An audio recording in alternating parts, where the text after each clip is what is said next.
नमस्कार दोस्तों, स्वागत है आपका आज के मुख्य समाचारों की वीडियो में। जी हां दोस्तों, यहां पर आपको देखने को मिलेगी सुबह से लेकर शाम तक की सारी के सारी बड़ी खबरें मुख्य समाचार ब्रेकिंग न्यूज़ अपडेट के रूप में। तो दोस्तों आपसे रिक्वेस्ट है इस वीडियो को ज़्यादा से ज़्यादा लाइक और शेयर करें। तो दोस्तों सीधे चलते हैं आज की पहली बड़ी खबर की ओर।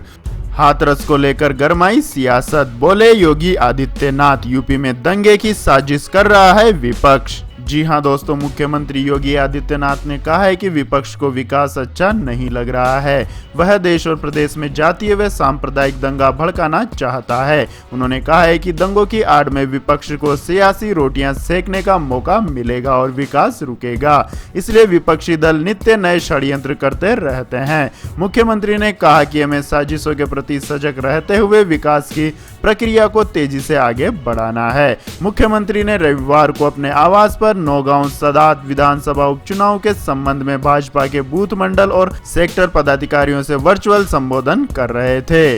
इसके बाद दोस्तों जानते हैं अगली बड़ी खबर। पंजाब में गरजे राहुल गांधी, बोले सत्ता में आते ही कूड़ेदान में फेंक देंगे तीनों कृषि कानून। जी हां दोस्तों, नरेंद्र मोदी सरकार द्वारा लागू किए गए 3 कृषि कानून को लेकर किसानों का प्रदर्शन जारी है। राहुल गांधी पार्टी के कार्यकर्ताओं के साथ कृषि बिल के खिलाफ प्रदर्शन कर रहे हैं। रविवार को राहुल गांधी पंजाब के मोगा जिले के बदनी कलन में कृषि बिल के खिलाफ प्रदर्शन कर रहे लोगों के बीच पहुंचे और मोदी सरकार के खिलाफ जमकर बयानबाजी की। राहुल गांधी ने केंद्र सरकार के 3 नए कृषि कानूनों को लेकर बीजेपी पर हमला बोला है। मोगा में राहुल गांधी ने ट्रैक्टर पर बैठकर क्षेत्र का दौरा भी किया। मोगा में किसानों को संबोधित करते हुए राहुल गांधी ने पंजाब के किसानों से वादा किया है कि यदि उनकी सरकार सत्ता में आती है तो कृषि क्षेत्र से जुड़े इन तीनों कानूनों को हटा दिया जाएगा। राहुल गांधी ने न्यूनतम समर्थन मूल्य, खाद्य खरीद और थोक बाजारों को देश के 3 स्तंभ बताते हुए कहा है कि प्रधानमंत्री नरेंद्र मोदी इस व्यवस्था को ध्वस्त करना चाहते हैं।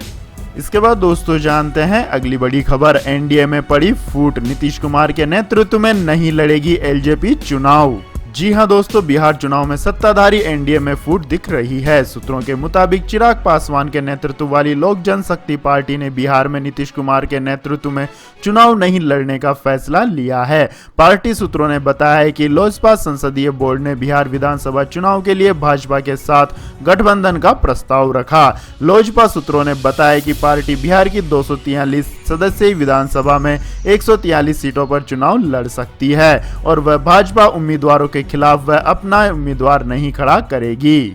आपकी जानकारी के लिए बता दें दोस्तों, लोजपा सीटों के बंटवारे की व्यवस्था को लेकर नाखुश है और वह जेडीयू की चुनावी सभाओं को नुकसान पहुंचाने की उम्मीद कर रही है। इसके बाद दोस्तों जानते हैं अगली बड़ी खबर। मथुरा की शाही ईदगाह हटवाने के लिए अगले सप्ताह अदालत में दाखिल की जाएगी अपील। जी हां दोस्तों, उत्तर प्रदेश के मथुरा जिले में श्री कृष्ण जन्मस्थान परिसर में स्थित शाही ईदगाह को हटवाकर भूमि वापस श्री कृष्ण विराजमान को सौंपे जाने से संबंधित याचिका निरस्त हो जाने के बाद वादी पक्ष के अधिवक्ताओं ने अब इस मामले में जिला जज की अदालत में अपील करने का फैसला किया है। वे इस संबंध में अगले सप्ताह याचिका दायर करेंगे। आपकी जानकारी के लिए बता दें दोस्तों, इस मामले की पूर्णियता के सवाल पर सुनवाई करते हुए प्रभारी सिविल जज छाया शर्मा ने बीते 30 सितंबर को इस आधार पर याचिका निरस्त कर दी थी कि याचिकाकर्ताओं में से कोई भी व्यक्ति न तो श्री कृष्ण जन्मस्थान न्यास का सदस्य और न ही वह यह सिद्ध करने में कामयाब हुए कि मूलवाद में दिए गए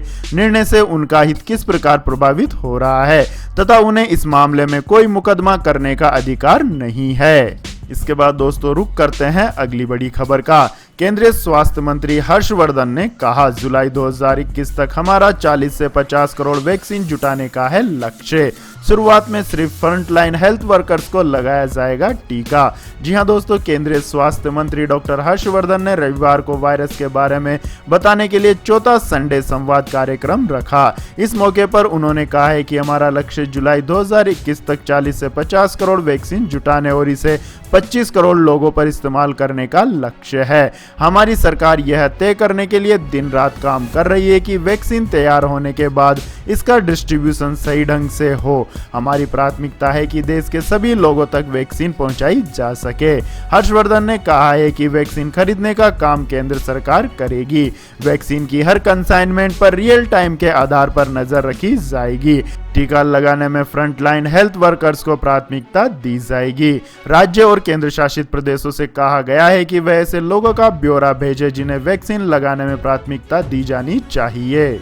इसके बाद दोस्तों जानते हैं अगली बड़ी खबर। लेकिन दोस्तों अगली खबर जानने से पहले आप लोगों से गुजारिश है कि इस वीडियो में दिखाई गई खबरें अगर आपको पसंद आई हो तो इस वीडियो को लाइक करें, कमेंट करें और हमारे चैनल को सब्सक्राइब करें। तो दोस्तों जानते हैं अगली बड़ी खबर। 15 अक्टूबर से इन शर्तों पर खुलेंगे स्कूल, सरकार ने जारी की गाइडलाइन। जी हां दोस्तों, भारत सरकार के शिक्षा मंत्रालय ने स्कूल कॉलेज खोलने को मंजूरी दे दी है। शिक्षा मंत्रालय ने अनलॉक 5.0 के लिए गाइडलाइन को लेकर ट्वीट किया है और विस्तार से हर बात की जानकारी दी है। भारत में लॉकडाउन खत्म होने के बाद जारी निर्देशों के अनुसार स्कूल, कॉलेज और एजुकेशन संस्थान 15 अक्टूबर के बाद फिर से खोलने का विकल्प चुन सकते हैं, लेकिन सटीक तारीखें राज्य सरकारों के निर्णय के अनुसार होगी। स्कूलों और कोचिंग केंद्रों के लिए व्यक्तिगत राज्यों या केंद्र शासित प्रदेशों की सरकारें स्कूल या संस्थाओं के प्रबंधन के साथ परामर्श करने के बाद निर्णय लेगी। उच्च शिक्षा विभाग गृह मंत्रालय के परामर्श से कॉलेज और अन्य उच्च शिक्षा संस्थानों के खोलने के समय पर निर्णय करेगा। इसके बाद दोस्तों जानते हैं अगली खबर। खादी इंडिया ने बनाया रिकॉर्ड। कनॉट पैलेस आउटलेट पर एक दिन में हुई इतने करोड़ की बिक्री। जी हां दोस्तों, इस महामारी के बीच खादी इंडिया के एक आउटलेट ने रिकॉर्ड बना डाला। खादी व ग्रामोद्योग आयोग ने भारत की खादी इंडिया के दिल्ली के कनॉट पैलेस में मौजूद फ्लैगशिप आउटलेट पर 2 अक्टूबर यानी गांधी जयंती पर रिकॉर्ड बिक्री की। आयोग के मुताबिक इस आउटलेट ने इस महामारी के कारण बने हालात के बाद भी एक दिन में 1 करोड़ रुपए से ज्यादा के प्रोडक्ट की बिक्री की है। KVIC ने बताया है कि इस बार गांधी जयंती पर कनॉट पैलेस के खादी इंडिया आउटलेट पर लोगों ने 1.02 करोड़ रुपए से ज्यादा के प्रोडक्ट खरीदे। हालांकि ये पिछले साल इसी दिन हुई 1.27 करोड़ रुपए की बिक्री से कम है, लेकिन मौजूदा हालात के बीच ये इस साल का एक दिन का रिकॉर्ड है। इसके बाद दोस्तों जानते हैं अगली बड़ी खबर। लोन मोरेटोरियम विकल्प नहीं चुनने वाले लोगों को भी तोहफा देगी सरकार। जी हां दोस्तों, लोन मोरेटोरियम का लाभ उठाने वालों के लिए केंद्र सरकार ने बीते दिन सुप्रीम कोर्ट में एक हलफतनामा दायर कर कहा है कि बैंकों से 2 करोड़ रुपए तक के लोन पर ब्याज नहीं वसूला जाएगा। केंद्र सरकार खुद ही इसका बोझ उठाएगी। अब खबर आ रही है कि जिन्होंने मोरेटोरियम का लाभ नहीं लिया है और समय पर लोन रिपेमेंट किया है, उन्हें भी केंद्र सरकार की तरफ से भरपाई की जाएगी। केंद्र सरकार कैशबैक जैसे विकल्प चुन सकती है। इसके लिए भी लोन की लिमिट 2 करोड़ रुपए होगी और इसमें व्यक्तिगत स्तर पर या MSME में दिए गए लोन को ही शामिल किया जाएगा। केंद्र सरकार यह सुनिश्चित करना चाहती है कि सभी को समान लाभ ही मिले। इसके बाद दोस्तों जानते हैं अगली खबर। चीन ने बांग्लादेश से बढ़ाई करीबी। 26 अरब अमेरिकी डॉलर कर रहा है निवेश। जी हां दोस्तों, चीन के राष्ट्रपति शी जिनपिंग ने रविवार को बांग्लादेश के साथ द्विपक्षीय राजनयिक संबंधों की स्थापना की 45वीं वर्षगांठ पर बांग्लादेश के राष्ट्रपति मोहम्मद अब्दुल हमीद को बधाई संदेश भेजा। चीनी राष्ट्रपति शी जिनपिंग ने कहा है कि वे बांग्लादेश के नेताओं के साथ संयुक्त रूप से दोनों देशों की रणनीतियों का निर्णय करने और राजनीतिक साझेदारी को नई ऊंचाइयों पर ले जाने के लिए अपने बहु अरब डॉलर के बेल्ट एंड रोड इनिशिएटिव के निर्माण को बढ़ावा देने के लिए तैयार हैं। अपने संदेश में राष्ट्रपति शी जिनपिंग ने बांग्लादेश के साथ स्थिर और दीर्घकालीन दोस्ती की सराहना करते हुए कहा है कि चीन ने सबसे ज्यादा फायदा बांग्लादेश को पहुंचाया है। इसके बाद दोस्तों जानते हैं अगली बड़ी खबर। आर्मेनिया पर अजरबैजान ने तेज किए हमले। नागोर्नो करबाख के नए इलाकों पर किया कब्जा। जी हां दोस्तों, आर्मेनिया और अजरबैजान के बीच छिड़ी जंग कम होने का नाम नहीं ले रही है। अंतर्राष्ट्रीय स्तर पर शांति बहाली के प्रयासों के बाद भी आर्मेनिया और अजरबैजान के बीच संघर्ष बढ़ता ही जा रहा है। उधर आर्मेनियाई अधिकारियों का कहना है कि अजरबैजान द्वारा शनिवार को एक नए हमले की शुरुआत की है। इसके बाद से ही नागोर्नो करबाख क्षेत्र पर हमले और बढ़ गए हैं। आर्मेनियाई रक्षा मंत्रालय की प्रवक्ता सुसन स्टीफानन ने कहा है कि भारी लड़ाई जारी है। वहीं वहीं अजरबैजान के रक्षा मंत्रालय ने दावा किया है कि उसने करबाख में नई तलहटी पर कब्जा कर लिया है। पिछले सप्ताह शुरू हुई इस लड़ाई में अब तक कम से कम 200 लोग मारे जा चुके हैं। इसके बाद दोस्तों जानते हैं आज के मौसम समाचार। तो दोस्तों आने वाले 24 घंटों के दौरान गंगीय पश्चिम बंगाल, उड़ीसा और तटीय आंध्र प्रदेश में कई जगहों पर हल्की से मध्यम बारिश के साथ साथ कुछ स्थानों पर भारी बारिश का भी अनुमान है। वहीं पूर्वोत्तर भारत में भी कुछ जगहों पर हल्की से मध्यम वर्षा के साथ 1-2 जगहों पर तेज बारिश हो सकती है। पूर्वोत्तर भारत के शेष हिस्सों, उप हिमालय, पश्चिम बंगाल, सिक्किम, बिहार, झारखंड, आंतरिक उड़ीसा, पूर्वी उत्तर प्रदेश, छत्तीसगढ़ में कुछ स्थानों पर हल्की से मध्यम वर्षा हो सकती है। पूर्वी मध्य प्रदेश, कर्नाटक, तेलंगाना, उत्तरी तमिलनाडु, कोंकण, गोवा और मध्य महाराष्ट्र के कुछ भागों में हल्की तो 1-2 स्थानों पर भारी वर्षा के आसार हैं। केरल, लक्षद्वीप और अंडमान व निकोबार द्वीप समूह में हल्की बारिश हो सकती है।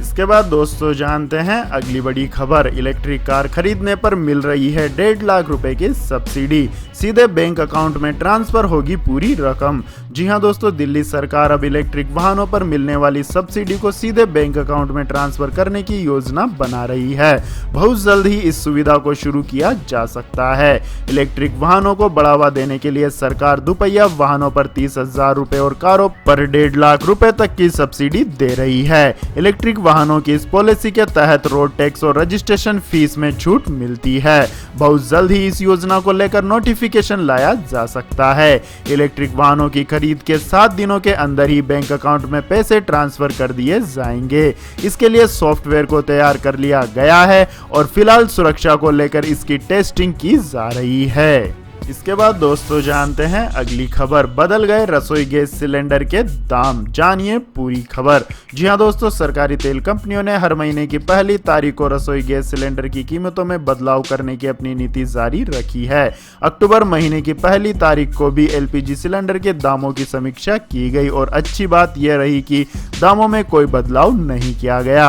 इंडियन ऑयल की वेबसाइट के मुताबिक राजधानी दिल्ली में 14.2 किलो वाले एलपीजी सिलेंडर का दाम सितंबर की तरह 594 रुपए रहा।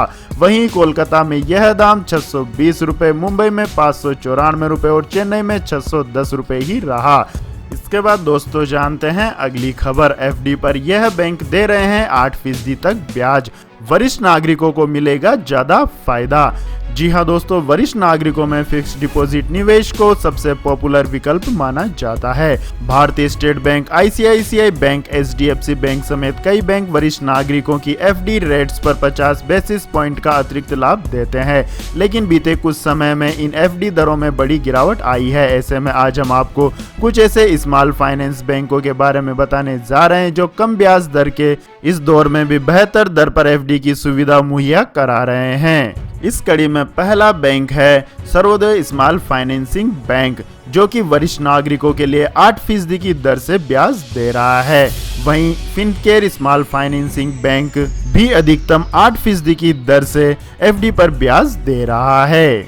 इसके अलावा दोस्तों उत्कर्ष स्मॉल फाइनेंसिंग बैंक में भी 8% की दर पर एफडी की सुविधा उपलब्ध है।